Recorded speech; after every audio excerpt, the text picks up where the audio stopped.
Yan, good day mga tropa. May share tayo ngayon. May Primus na dinala dito sila paring mundo sa aking kasama niya. So, shoutout muna natin sila. Yan. Pangalan mo, pre? Jumel. Shoutout kay Boss Jomel. Ito si ano, yung tagapagmana dapat eh. Yan. So, yun mga tropa, may share kami dito. Primus brand to na Kulin, 3 HP. So, wala siyang power. So, madalian lang tayo mga tropa kasi na-check na namin to.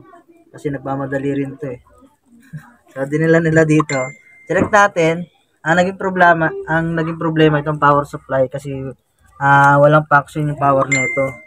So, pag i-check niyan mga tropa, 12 volts dapat yung nilalabas nito.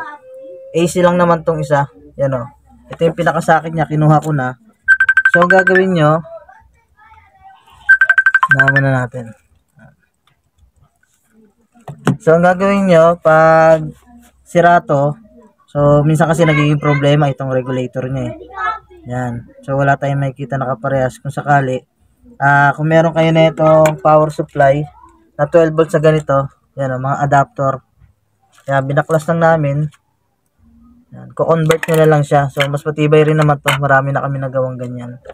So, ganun din, 12 volts yung labas nito. Ito, AC lang naman kahit baliktaran. Okay lang yan. Yan, ito, positive negative. Hanapin nyo yung positive negative na itong adapter nyo. Yung positive na makikita nyo, yung may mark na ganito. Yan, yung puti na mahabang straight. Dito sa kabila, sulat lang. Negative. Negative, ito yung positive. So, sundan nyo lang dito. Hindi kayo dapat magkabaliktad para hindi madiskrasyan tong main nyo. Ito, yung pula, positive. Matic yan. Itong negative, black. So, ganun din. Kinuha ko lang naman yung pinakasakit niya. Tapos, tinap lang natin dito. Ayusin na lang natin mamaya. Kasi ganyan yung paglagay niya. Maluwag-luwag naman yung sa loob dito. Yan. So, pag magsusupply pala kayo mga tropa, itong supply na to, ano ba? Itong line 1, tapos 1, tapos 2. Ang pinaka-main ano natin dito pag magte-tester kayo, dito yung isang tester. Line 1 to lagi. Kasi ito yung neutral. Supply yan 220. Tapos pag i-rerekta nyo dito, pakita mo. Dito sa relay in, line in yan, in. Pasok ng kuryente. Tapos neutral. Yan. Kahit baliktaran yan, kasi testing nyo lang naman, siyempre pag binalik nyo, iparehas pa rin. Paano tinanggal yung socket. So ito, kinonvert lang natin yung power supply nya. So good naman to. So ilang taon naman to na nagagamit natin. So try natin saksak. So dinala din dito, walang power yan. Yung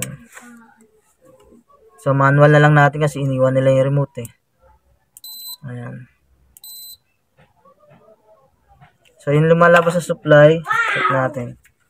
Pakita natin sa kanila. Tama pre. Ito. Ito 12 volts. Kita yung sa tester. Ayan o. Yan, dapat 12 volts sa ganyan. So lumalabas na lang kasi kanina nasa ano na lang, mababa na, saka fluctuated na rin yan, palitan na talaga. So yung convert na lang natin mga tropa. So shoutout ulit. Chonggo yan, chonggo na. So yun lang mga tropa.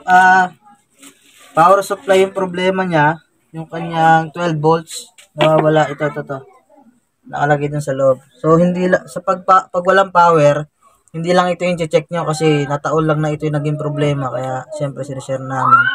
Kadalasan din nagiging problema dito sa ano niya. Doy, pakita mo rito. Dito madalas nagka-problema rin yan.